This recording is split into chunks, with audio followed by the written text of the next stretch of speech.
Agora é hora de abrir a Tupperware. Vamos lá, então. Hora de falar de Chicago Typewriter, né? Que no caso é um K-drama da TVN, olha só. E começou a ser exibido lá na Coreia no dia 7 de abril e foi até no dia 3 de junho de 2017, exibido de sexta e sábado às 8 horas da noite. E depois, olha que coisa interessante, no oitavo episódio eles mudaram de horário, coisa que eu nunca tinha visto. Eles começaram a Nossa. passar às 8h30 da noite, do episódio 9 até o 16. Mudou de Que coisa horário mais no meio da tokusatsu, produção. né? Mudar de Sim, horário, assim. esse é um K-drama que, como eu comentei, tem elenco para todos os gostos, né? Então a gente vai voltar aqui, vou mostrar. Nós temos a tia da Juliun, olha lá, a atriz, né? Johnson Kyon, né? Que é a tia da Juliun. O ator Kang Hong-suk, que ele é o segurança lá da secretária Kim, né? Aí a gente tem o ator lá do meio, né? Que é um dos três protagonistas, que ele é lá do Reply, né? Então você vai reconhecendo todo mundo aí desse elenco, né? Embaixo dele tá o cara lá que era da Secretária Kim, né? É verdade. Agora eu identifiquei pelo sorriso. Ele aqui, ele tem o cabelo pintado e ele fala italiano, ele faz comida italiana e ele fala pra caramba. Ele é bem diferente do personagem da Secretária Kim. Mas, enfim, logicamente, né? O protagonista aí, que é o Han Se-jo, ele é um escritor de sucesso, faz 8 anos que ele tá no mercado. Tipo, ele tá numa crise existencial, né? Começa a série assim, mostrando que ele é um escritor de sucesso, que ele se finge de mendigo para poder se inspirar, escrever histórias com anotações e tal. Enfim, ele tem essa fama, né? Só que ele tá numa crise. Ele tá numa crise. E aí a gente tem o. Bom, eu vou mostrar a capa do K-drama, né? Essa é a abertura do K-drama, porque a grande magia aí é essa máquina de escrever. E aí tem um momento que ele vai num bar, num país aí, e ele reconhece essa máquina coreana, que é uma máquina antiga e tal. Ele deseja comprar, e essa máquina é meio mal assombrada. A máquina começa a digitar sozinha, aí coisas do tipo, né? E aí, tipo, Caramba. acaba que essa máquina acaba parando na casa do escritor. Só que, tipo assim, o que acontece? Esse é um K-drama que ele mistura presente e passado. O que acontece? Às vezes a gente tem uma cena de flashback e não entendemos por quê. Você vê os atores, né? Aí tem uma cena aí de antigamente, e é muito estranho ver o cara de cabelo raspado nos dias atuais e ver com ele cabelo normal lá atrás, né? Nossa, é Então, verdade. Peruca. e eu não sei se é bom, pode ser. E aí sempre mostra essas cenas e você não entende porque tá mostrando essas cenas e volta para os dias atuais, sendo que tipo assim, ele acaba trazendo a máquina lá na casa dele, ele não consegue escrever esse livro novo, o que acontece? O editor lá dele fala, não, você vai escrever uma nova história e esses capítulos vão sair semanalmente. E o que acontece? Às vezes ele desmaia, quando ele acorda do sonho, o capítulo já está escrito do lado dele. E o capítulo está escrito feito pela máquina de escrever. Nossa. É como se ele viajasse no tempo e vivesse o episódio que ele escreveu, é isso? Exatamente. Ele dorme, sonha com a década de 30 e essa década de 20 aí, né? Essa época da Coreia antiga, na época que ainda eles eram uma colônia do Japão, né? Historicamente a gente tá falando aí. Já falamos de outros K-dramas sobre esse período. E o que acontece aí? A O gente cravo e a tem. rosa, né? Chocolate com pimenta. Exatamente. E aí, aqui é o editor dele, né? Ele até fala assim: eu vou te entregar o manuscrito antes do prazo. Por quê? Porque, tipo assim, ele tem uma crise, ele não consegue escrever esse manuscrito. No primeiro capítulo, ele não só estava na mesa dele, como foi publicado o capítulo sem autorização dele. E aí, o segundo capítulo acontece isso. No terceiro capítulo, ele pega o cara, que é justamente o cara do Reply. E aí ele fala assim: opa, peraí. Por que você está invadindo a minha casa? Você está usando a minha máquina de escrever? Você está mandando para a empresa. Então ele começa investigar sobre isso. E, logicamente, a série tem outras tramas, né? Eu vou mostrar aqui, por exemplo, um outro escritor aí. Esse escritor aqui, que tem um gato, a gente vai descobrir na série que a família dele adotou o nosso escritor protagonista aí. Porque ele ficou órfão, e aí o pai desse escritor aqui, é um escritor muito famoso, e ele decidiu tomar conta do nosso protagonista aí, que é o Han Se-jo. Então, o outro escritor famoso, que é o Baek Tae-min, ele acabou dividindo a casa ali por um tempo, e foi amigo do nosso protagonista. E aí a gente tá vendo que, tipo assim, os dois viraram escritores de sucesso. Então a gente vai ver uma rivalidade entre os dois. Mas além disso, a gente tem também esse estranho cara, que é o cara do Reply, que sempre aparece na casa dele lá para escrever o livro, né? E pode ver que ele sempre tá com roupas antigas, né? Se você dá uma. Antigas É não, ele tá verdade. sempre com um Terno, né? terno, né?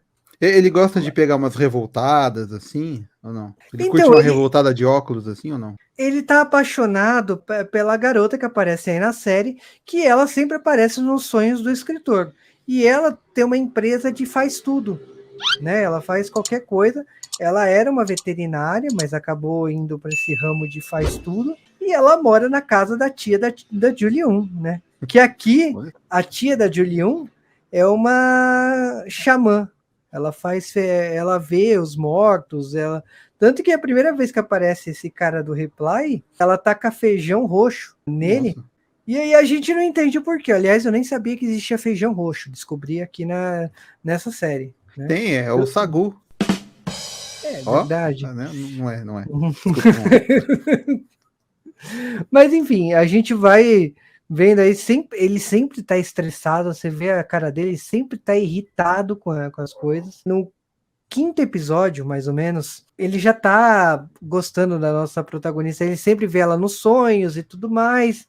E aí as fãs dele descobrem ela e decidem bulinar, né? Aquela coisa que a gente sempre vê em K-drama, que o astro, o idol não pode se apaixonar e não sei o quê. E aí ele decide fazer uma coletiva e revelar quem está escrevendo os capítulos desse novo livro dele. E aí ele faz essa coletiva aqui, ó. E ele leva o cara até lá para explicar a situação.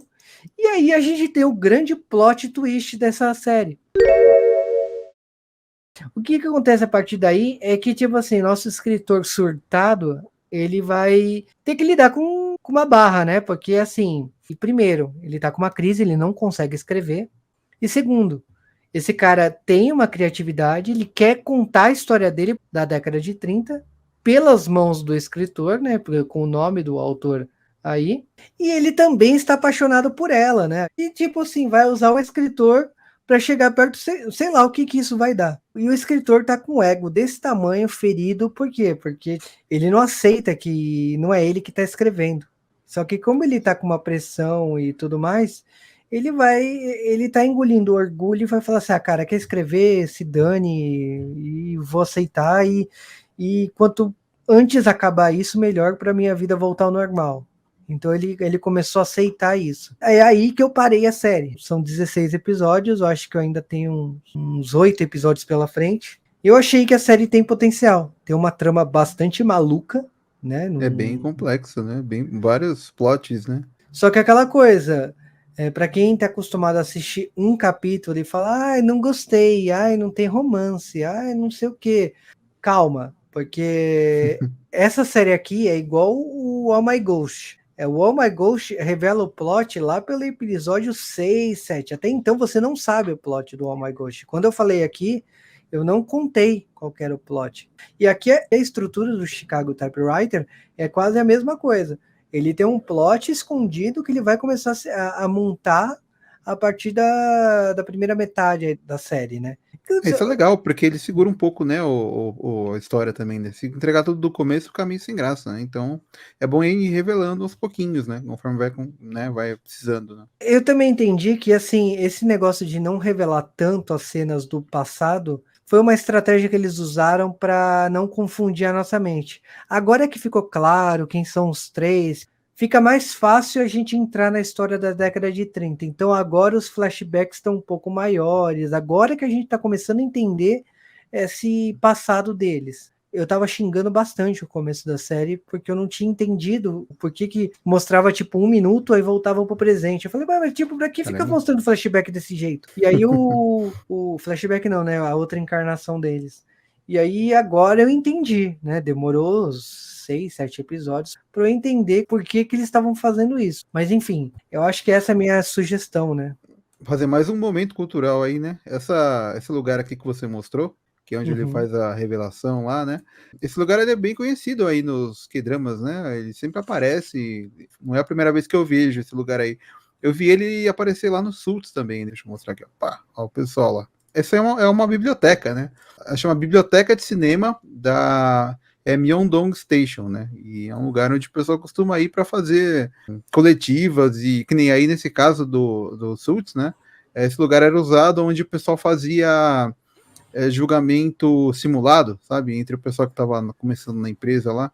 Então é um lugar conhecido, né? É um dos lugares que costumam gravar, né? Fazer muita cena de K-drama, né? E esse Myeongdong Station é uma estação mesmo, né? Que é Hum. conhecida lá em Seul, estação de metrô e tal. Eu vou te falar bem a verdade, que nem essa série que você me acabou de mostrar, eu gostaria de ter assistido a tempo.